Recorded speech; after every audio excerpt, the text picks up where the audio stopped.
Bismillahirrahmanirrahim. Assalamualaikum warahmatullahi wabarakatuh.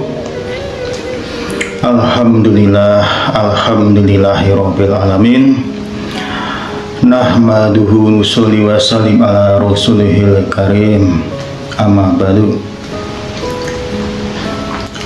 Dari Sayyidina Abu Darda radhiyallahu anhu, baginda Rasulullah Shallallahu Alaihi Wasallam bersabda, sungguh Allah Subhanahu Wa Taala akan membangkitkan pada hari kiamat beberapa kaum yang wajah mereka penuh dengan nur atau cahaya. Mereka duduk di atas mimbar-mimbar mutiara sehingga manusia cemburu kepada mereka. Mereka bukan para nabi dan bukan syuhada. Seorang badui berkata, terangkanlah sifat-sifat mereka kepada kami, sehingga kami dapat mengenali mereka. Baginda Rasulullah Shallallahu Alaihi Wasallam menjawab, mereka adalah orang-orang yang saling mencintai karena Allah Subhanahu Wa Taala, berasal dari suku yang berbeda-beda dan dari tempat yang berbeda-beda pula. Mereka berkumpul untuk berzikir kepada Allah Subhanahu Wa Taala dan mengingatnya. Hadis riwayat Tabrani dari kitab Durrul Mansyur. Disebutkan di dalam riwayat yang lain bahwa di surga ada tiang-tiang yang terbuat dari yakut, yang di atasnya ada rumah-rumah panggung yang terbuat dari zabarjat atau zamrud. Semua pintu-pintunya terbuka. Rumah panggung itu begitu gemerlap seperti bintang yang bersinar terang. Penghuni rumah panggung itu adalah orang-orang yang saling berkasih sayang karena Allah Subhanahu Wa Taala. Orang-orang yang berkumpul dalam satu majelis semata-mata karena Allah Subhanahu Wa Taala, dan orang-orang yang bertemu karena Allah Subhanahu Wa Taala. Para ahli berbeda pendapat mengenai zabarjud atau zamrud. Apakah satu batu dengan dua nama atau memang dua jenis batu yang berbeda? Yang jelas keduanya adalah nama bagi batu permata yang berkilauan. Dewasa ini orang-orang yang duduk di syawiyah atau pondok-pondok zikir telah dicaci dan dicemooh oleh orang banyak dan dianggap miskin dari segala segi. Orang boleh saja berkata sesuka mereka, tetapi kelak ketika mata sudah terbuka atau di akhirat, barulah kita akan mengetahui kebenaran bahwa para ahli majelis zikir itu akan mendapatkan ganjaran yang sangat menakjubkan, yaitu ketika mereka duduk di atas mimbar mutiara dan berada di rumah panggung yang megah. Pada saat itu alangkah beruntungnya orang-orang ahli zikir, yang alangkah ruginya orang-orang yang mencela dan menghina mereka. Seorang penyair berkata, jika debu tersingkap, maka akan engkau ketahui kuda atau keledaikah yang engkau kendarai. Betapa tinggi nilai syafiyah pondok-pondok zikir di sisi Allah Subhanahu Wa Taala yang sekarang ini diejek dan dihina oleh orang banyak. Dari beberapa hadis diketahui betapa banyak keutamaan tempat-tempat majelis zikir. Sebuah hadis menyebutkan bahwa rumah yang digunakan untuk berzikir akan terlihat bersinar oleh penduduk langit seperti bintang yang dilihat bersinar oleh penduduk bumi. Hadis lain menyebutkan bahwa Allah Subhanahu wa Ta'ala menurunkan sakinah atau nikmat khusus ke dalam majelis-majelis zikir. Para malaikat akan mengerumuni majelis itu. Rahmat Allah Subhanahu wa Ta'ala akan diturunkan kepada mereka, dan nama-nama mereka akan disebut-sebut oleh Allah Subhanahu wa Ta'ala di arsy-Nya.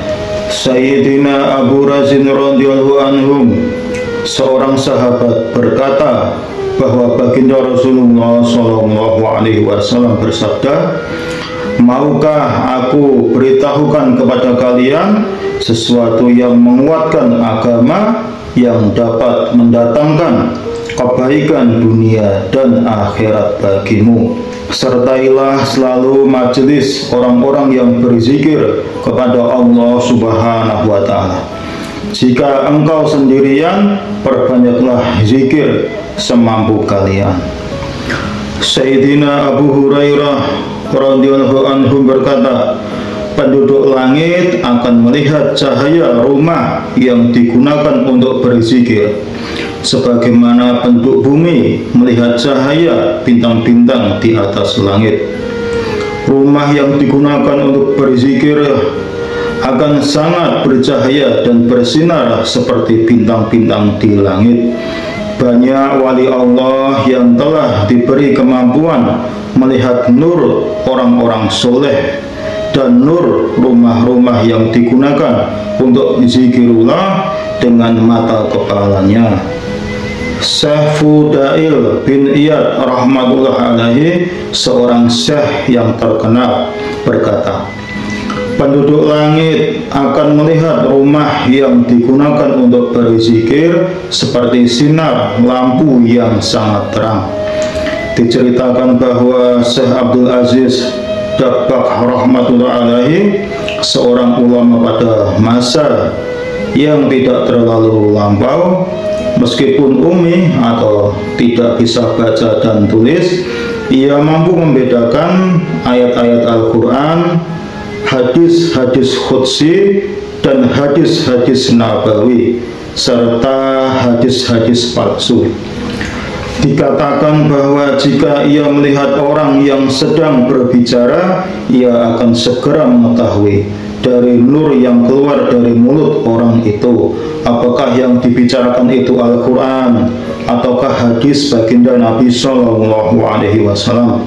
Sebab Al-Quran mempunyai nur tersendiri, dan hadis baginda Nabi Sallallahu Alaihi Wasallam mempunyai nur tersendiri yang berbeda. Sedangkan dalam ucapan selain Al-Quran dan hadis, kedua nur yang khas itu tidak ada.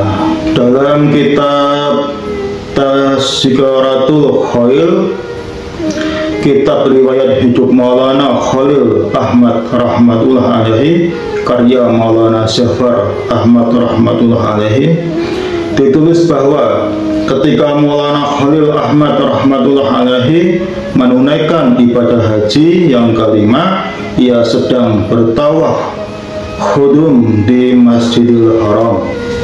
Ketika itu saya Maulana Ja'far Ahmad sedang duduk di sisi Syekh Muhibbuddin rahmatullah alaihi, seorang ulama India yang hijrah ke Mekah, yaitu murid pewaris keilmuan Syekh Imdadullah Muhajir rahmatullah alaihi yang masyhur, yang merupakan juga sebagai ahli kasab.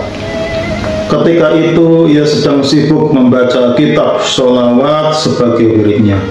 Lalu tiba-tiba ia berpaling kepada saya dan berkata, siapakah yang masuk ke Masjidil Haram saat ini sehingga tiba-tiba seluruh tanah haram dipenuhi dengan nur atau cahaya? Saya hanya terdiam. Bersamaan dengan itu Maulana Khalil Ahmad rahmatullah alaihi selesai dari tawafnya dan berjalan melewati Maulana Muhibbuddin rahmatullah alaihi. Maulana Muhibbuddin rahmatullah alaihi berdiri sambil tersenyum dan berkata kepada saya, baru ku ketahui siapakah yang telah membuat tanah haram ini dipenuhi nur dengan kehadirannya. Masih banyak keutamaan majelis zikir yang telah disebutkan di dalam hadis-hadis baginda Nabi Shallallahu Alaihi Wasallam. Di antaranya sebuah hadis menyebutkan bahwa sebaik-baik ribat adalah sholat dan majelis zikir. Ribat maksudnya menjaga perbatasan negara Islam agar selamat dari serangan orang-orang kafir.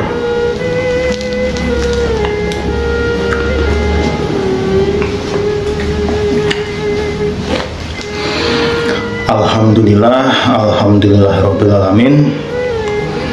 Sedikit yang bisa tersampaikan pada kesempatan kali ini. Semoga Allah Subhanahu wa Ta'ala dengan segala rahmat dan karunia-Nya memberikan pemahaman buat kita semua, dan kita semua diberikan taufik dan hidayah untuk dapat mengamalkan dan juga menyampaikan. Sehingga apa? Sehingga ilmu akan tersebar luas dan manusia akan berlomba-lomba untuk mengamalkan agama. Sehingga kita bersama-sama akan mendapatkan rahmatnya Allah Subhanahu wa Ta'ala, mendapatkan keridhaan dari Allah Subhanahu wa Ta'ala, sehingga bersama-sama kita semua akan selamat di dunia juga selamat di akhirat. Amin ya robbal alamin. Subhanallah wa bihamdihi, subhanaka Allahumma wa bihamdika, asyhadu an la ilaha illa anta, astaghfiruka wa atubu ilaik. Wassalamualaikum warahmatullahi wabarakatuh.